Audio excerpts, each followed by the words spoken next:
사무엘하 12장 1절부터 15절까지의 말씀을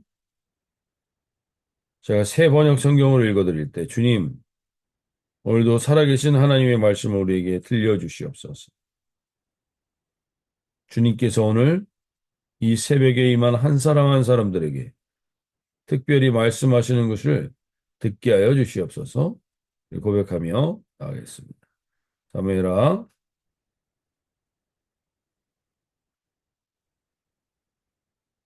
12장 1절입니다.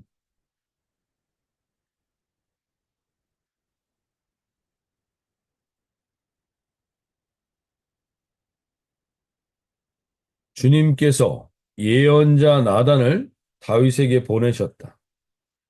나라는 다윗을 찾아와서 이런 이야기를 하였다. 어떤 성읍에 두 사람이 살았습니다. 한 사람은 부유하고 한 사람은 가난하였습니다. 그 부자에게는 양과 소가 아주 많았습니다. 그러나 그 가난한 사람에게는 사다가 키우는 어린 암양 한 마리밖에는 아무것도 없었습니다. 그는 이 어린 양을 자기 집에서 길렀습니다. 그래서 그 어린 양은 그 아이들과 함께 자라났습니다. 어린 양은 주인이 먹는 음식을 함께 먹고 주인의 잔에 있는 것을 함께 마시고 주인의 품에 안겨서 함께 잤습니다. 이렇게 그 양은 주인의 딸과 같았습니다. 그런데 그 부자에게 나그네 한 사람이 찾아왔습니다. 그 부자는 자기를 찾아온 손님을 대접하는데 자기의 양떼나 소떼에서는 한 마리도 잡기가 어려웠습니다. 아까웠습니다. 그래서 그는 그 가난한 사람의 어린 암양을 빼앗아다가 자기를 찾아온 사람에게 대접하였습니다. 다윗은 그 부자가 못마땅하여 몹시 분개하면서 나단에게 말했다. 주님께서 확실히 살아계심을 두고서 맹세하지만 그런 일을 한 사람은 죽어야 마땅합니다.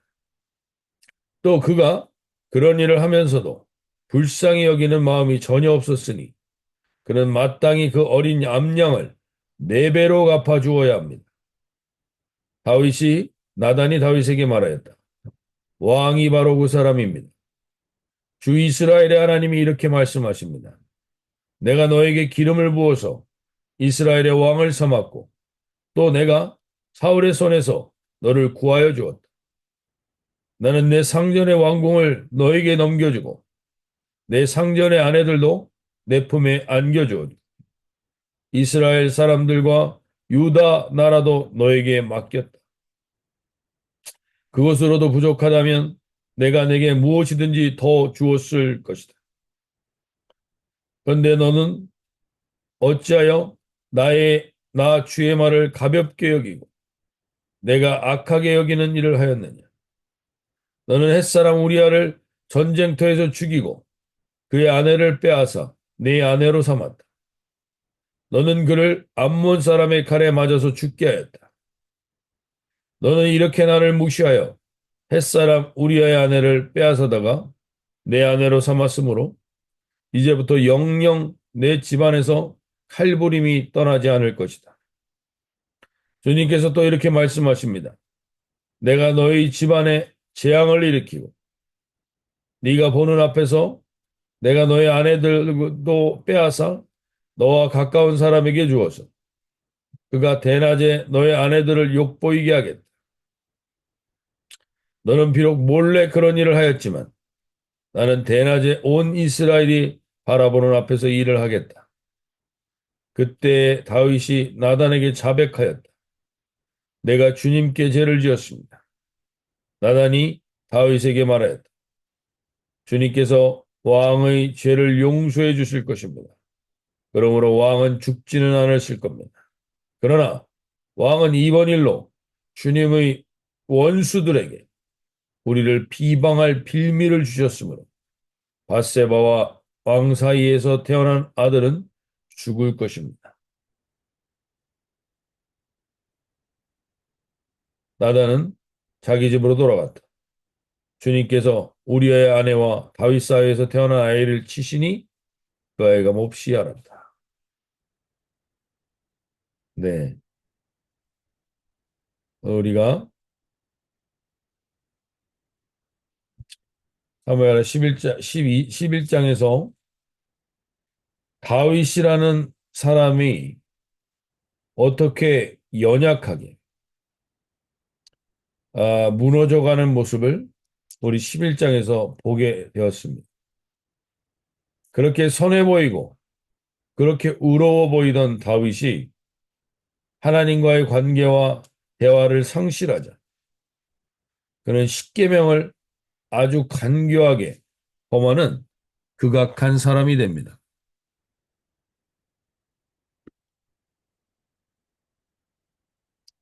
구약 성경은 우리에게 무엇을 가르쳐 주는지 분명히 알 수 있기를 바랍니다. 영웅은 없습니다. 특별한 인물은 없습니다. 인간은 하나님이 함께 하느냐, 그렇지 않으냐로 나누어질 뿐입니다. 그렇게 우리는 사람에게 너무 실망할 것도, 너무 기대할 것도 없음을 돌아보실 수 있기를 바랍니다. 그리고 또 한 가지 억울한 죽음은 없습니다. 우리가 어제 살펴봤던 것처럼 세상 속에서 아무리 억울해 보여도 하나님은 다 보고 계시다는 것을, 그리고 그 억울한 우리아를 하나님이 잊지 않고 예수님의 족보에 기록해 주십니다. 억울한 죽음은 없습니다. 하나님이 잊지 않으시기 때문입니다. 그러면 이런 다윗을 하나님은 어떻게 하시는? 12장 1절에서 다시 보시면 여호와께서 나단을 다윗에게 보내시니 결국엔 하나님께서 다윗을 끝까지 포기하지 않으시고 나단을 보내십니다. 그리고 그 나단에게 직접적으로 다윗의 죄를 지적하기 이전에 먼저 비유를 통해서 이야기를 해줍니다. 부자와 가난한 사람이 있고 가난한 사람에게는 딸과 같은 양이 있는데 부자가 자기에게 온 나그네를 대접하기 위해서 그 많은 자기의 양을 잡지 않고 그것이 아까워서 그 한 사람에게 있는 그 암양을 빼앗아 죽였다는 것입니다. 이 이야기를 듣자마자 결국 이 비유는 다윗이 자신이 얼마나 죄인인지를 악한 사람인가를 아는지 모르는지를 확인하고 분별하기 위해 물어보는 것이죠. 그때 다윗이 5절에 흥분을 합니다. 그 사람으로 말미암아 노하여 나단에게 이르되 여호와의 살아계심을 두고 맹세하노니 하나님의 이름을 망령되이 일컫습니다. 그러면서 이 일을 행한 그 사람은 마땅히 죽을지라 그가 불쌍히 여기지 아니하고 이런 일을 행하였으니 그 양새끼를 네 배나 갚아줘야 하리라. 이것이 신앙이 있다고 하는 사람들 중에 자기 의가 가득한 사람들이 언제나 범하게 되는 죄의 실수입니다. 그것은 자기의 죄를 돌아보지 못하고 누군가의 죄에 대해서는 민감하다는 것입니다. 자기의 죄를 돌아보지 못하고 누군가의 죄에 대해서는 깨어 민감한 이러한 사람들. 이 5절의 흥분. 아직 다윗은 자기가 얼마나 악한 존재인지를 모르고 있다는 겁니다. 오늘 저와 여러분도 마찬가지입니다. 오늘 우리가 이 자리에 있지만 우리도 어떻게 보면 나름 자기의 의로 여기에 서 있는지도 모르겠어요. 그러면 우리는 이러한 누군가의 죄와 악에 대해서 흥분하게 됩니다. 그때 나단이 다시 한번 이 사람을 회복하며 말해주는 게 있습니다. 그것이 바로 당신이라고 말합니다. 12장 7절에. 나단이 다윗에게 이르되 당신이 그 사람이다. 이스라엘의 하나님 여호와께서 이와 같이 이르시기를 내가 너를 이스라엘 왕으로 기름 붓기 위하여 너를 사울의 손에서 구원하고 내 주인의 집에를 내게 주고 내 주인의 아들들을 내 품에 두고 이스라엘과 유다 족속을 너에게 맡겼느니라. 오늘 다시 한번 나단이 다윗에게 일깨워 주는 것이 무엇입니까? 그것은 당신의 인생의 주어가 누구였는지를 상기시켜 주는 겁니다. 하나님께서 주어가 되어서 나에게 기름을 부어 주시고 너에게 구원을 주시고 그 모든 유다 족속을 너에게 맡겼다. 주어가 정확하게 하나님이라는 사실 다윗에게 상기시켜 줍니다. 근데 다윗의 악의 근원은 무엇이냐? 악의 근원은 9절에서 그러한데 어째 네가 여호와의 말씀을 업신여기 우리가 가장 중요하게 오늘 분별해야 될 것이 무엇인가 하면 내가 하고 있는 행동 속에 하나님이 주어가 되지 않고 내가 주어가 되어서 사는 것이 결국에는 하나님 판단하고 생각하고 하는 것이 결국에는 하나님의 말씀을 업신여기는 행동이라는 거예요. 하나님의 말씀을 업신여기고 나의 보기에 악을 행하였으니 네가 칼로 햇사람 우리아를 치되 암몬 자손의 칼로 죽이고 그의 아내를 빼앗아 네 아내로 삼았도다. 10절에서 다시 한번 얘기합니다. 이제 네가 나를 업신여기고 우리가 다시 한번 오늘 첫 번째로 기도할 것은 하나님 우리도 모르게 우리 인생 속에서 우리가 하나님을 업신여기고 있는 영역이 있습니다. 특별히 하나님의 말씀을 업신여기고 있는 것. 그래서 함부로 판단하여 말하고 행동하는 누군가를 이 모든 것에서 악이 시작된다는 것. 오늘 하나님 다시 한번 이 아침에 우리가 깨어 기도하며 나아가기를 원하는 것은 하나님 우리 안에 악이 있습니다. 우리 안에 있는 이 악, 내가 주어가 되어서 나도 모르게 내가 하나님의 말씀을 업신여기고 하나님의 임재를 업신여기고 하나님이 나와 함께 하심을 업신여기고 있었던 내 언행과 내 생각을 하나님 오늘 붙들어 주시고 돌아보게 해 주십시오. 다윗은 자기가 그런 존재인 걸 모르고 있습니다. 내가 그랬던 존재라는 걸 모르고 있기에 그는 오늘 이러한 행동을 했다는 것이고 오늘 우리가 다시 한번 이 아침에 기도하며 나갈 때 나도 모르게 내가 하나님을 업신여기고 있거나 하나님의 말씀을 업신여기고 있는 하나님, 내가 모든 것의 주권자가 되어 있고 내가 모든 것의 판단자가 되어 있고 내가 내 시간에 주인이 되어 있는 영역을 하나님 오늘 깨닫게 해주십시오. 오늘 이 아침에 하나님 그것을 깨닫고 오늘 이 아침에 나아가는 저희가 되게 해주십시오.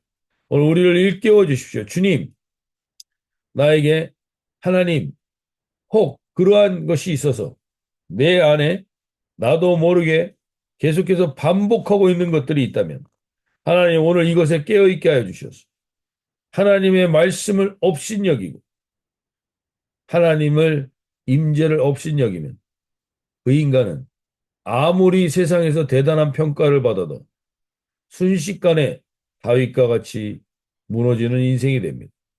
오늘 하나님 내게 이곳에 깨어있고 민감하게 해주십시오.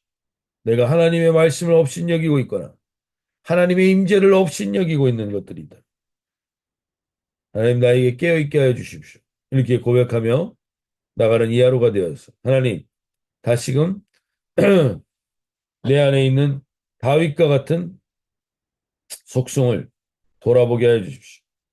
우리는 다윗을 정죄하거나 욕할 자격이 없습니다.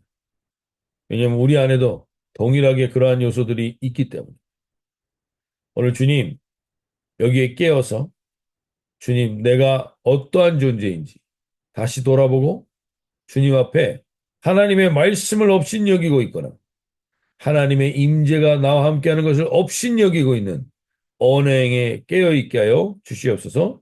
기도하며 나갈 수 있길 바랍니다. 동시에 누군가의 악에 대해서 누군가의 악에 대해서 이야기를 해줘야 될 것 같을 때, 누군가 잘못하고 있는 부분에 대해서 말을 해줘야 될 것 같을 때, 오늘 다이렉트로 그 이야기를 하기 전에 충분한 하나님과의 기도가 있어야 함을 나단을 통해서 돌아볼 수 있길 바랍니다. 나단 선지자는 오늘 이 암양의 비유를 든 것이 나단이 생각하기 이전에 하나님이 나단과의 기도를 통해서 나온 말이라고 볼 수 있습니다. 즉, 나단은 다윗을 위해서 기도하고 있습니다. 다윗에게 하나님의 말씀을 전할 때까지 이 비유를 준비시키시는 것도 하나님입니다. 오늘 우리가 누군가의 잘못된 부분과 악을 그냥 넘어가서는 안 됩니다. 좋은 게 좋은 거야 하면서 넘어가면 안 됩니다. 악은 반드시 드러나게 되어 있기 때문입니다. 근데 그 악을 제거하는 방식이 나의 생각대로 하면 언제나 나의 의로 상대방을 정죄하는 방식으로 하게 되면 오히려 죄를 일깨워주기보다는 감정이 상하고 싸움이 일어나게 됩니다. 갈등이 일어나게 됩니다. 오늘 나단은 다윗을 보자마자 7절에서 9절의 이야기로 상대방을 정죄할 수 있습니다. 당신이 바로 이런 악한 사람입니다. 바로 이야기할 수 있는데 그렇게 하지 않고 나단은 기도를 하며 시간을 두고 하나님께 기도하다가 이 비유를 받는 겁니다. 이 비유의 핵심은 누군가가 나의 죄를 지적하기 이전에 스스로 악에 대해서 자신을 돌아볼 수 있는 시간을 주는 것입니다. 이러한 자기인식이 있기 전에 죄에 대한 지적은 반발을 사게 될 수도 있고 갈등의 원인이 될 수 있습니다. 그래서 저는 오늘 이 본문을 보면서 이 나단의 기도의 시간이 느껴집니다. 누군가의 잘못과 악을 지적하기 전에는 반드시 기도가 필요합니다. 이 기도가 결국에는 직접적으로 사람에게 이야기하기 이전에 먼저 기도를 통하여 이 사람이 스스로 자기의 악과 죄를 깨달을 수 있을 때까지 기도하는 기도가 필요합니다. 그리고 그 기도에서 나온 지혜로 그리고 그 기도에서 나온 사랑으로 나단은 다윗을 죽이기 위해서 지적하는 게 아닙니다. 다윗의 악을 정죄해서 다윗을 완전히 왕에서 내려놓게 하기 위해서 지적하는 게 아닙니다. 나단의 모든 근거는 다윗에 대한 사랑에서 시작되는 겁니다. 다윗을 사랑하기 때문에 그는 다윗을 위해 기도하고 그 다윗에게 이런 이야기를 하게 되는 겁니다. 혹 오늘 이 시간에 내가 누군가의 것을 죄를 지적하거나 잘못을 지적해 줘야 될 것 같을 때 오늘 먼저 나단과 같은 기도와 사랑이 없이는 하시지 않는 게 좋습니다. 나단처럼 사랑과 그를 향한 기도를 가지고 하나님께 지혜를 구해서 말하게 될 때 그 말은 사람들을 움직이게 됩니다.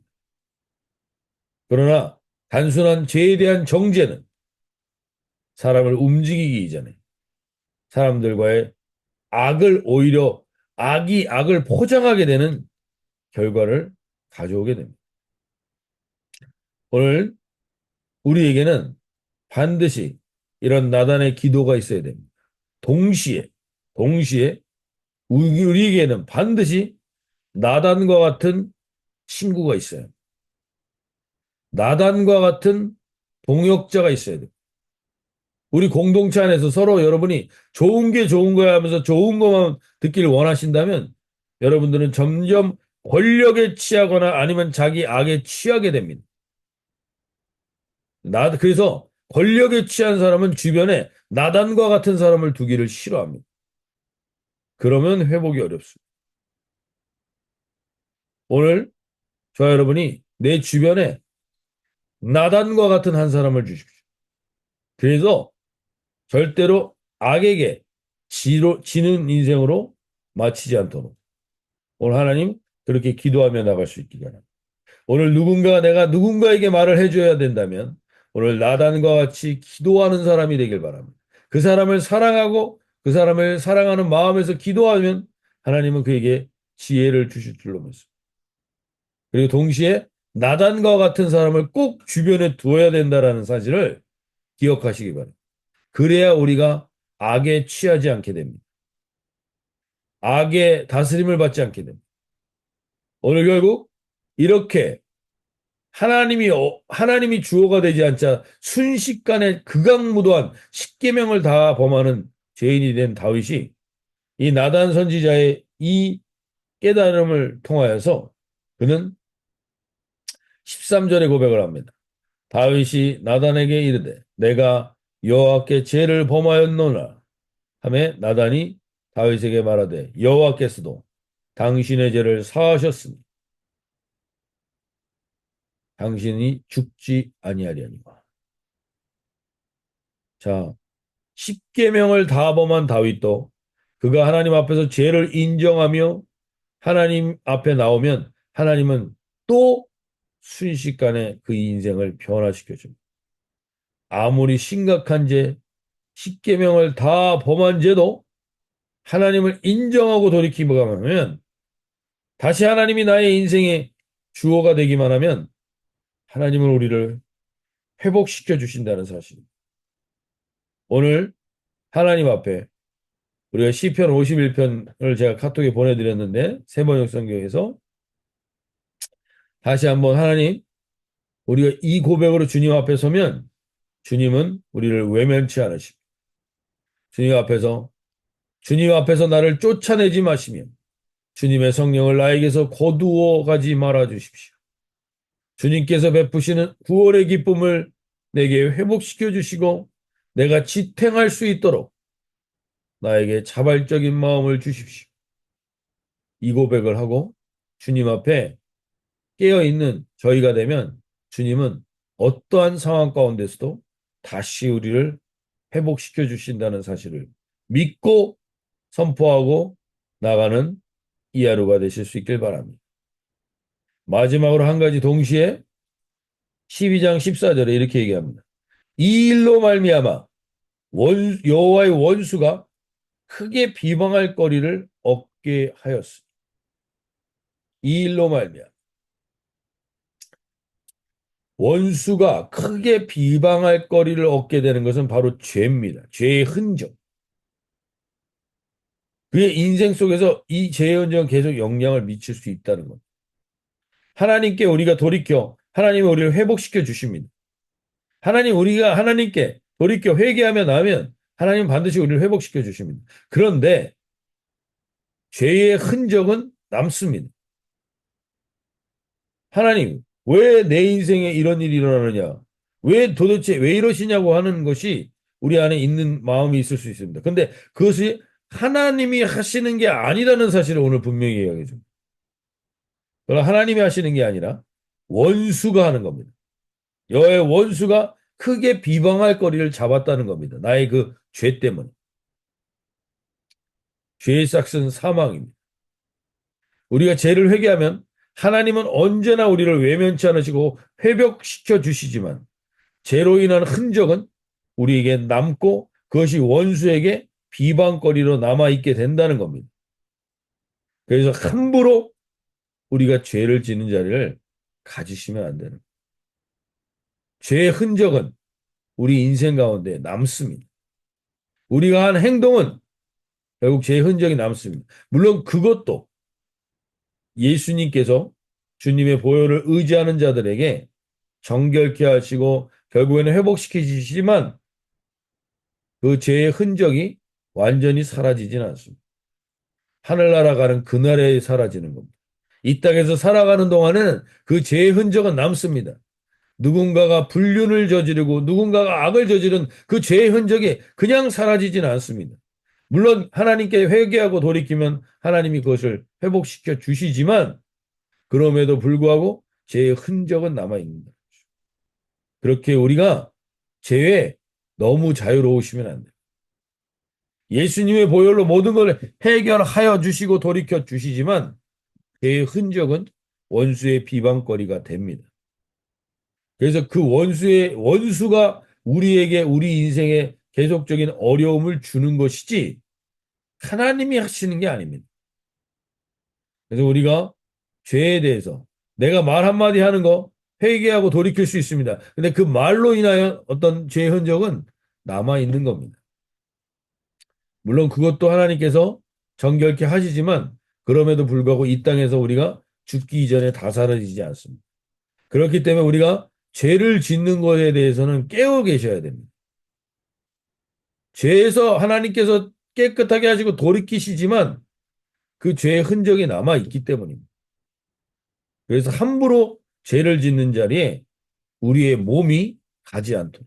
이번 주 우리 주일 말씀처럼 우리의 몸이 잘못된 곳으로 가는 것을 하나님 깨어있는 하루가 되게 해달라고 기도하며 나가실 수 있길 바랍니다. 오늘 영어 기도 제목 이렇게 고백합니다. Your care and knowledge of me inspire my prayer.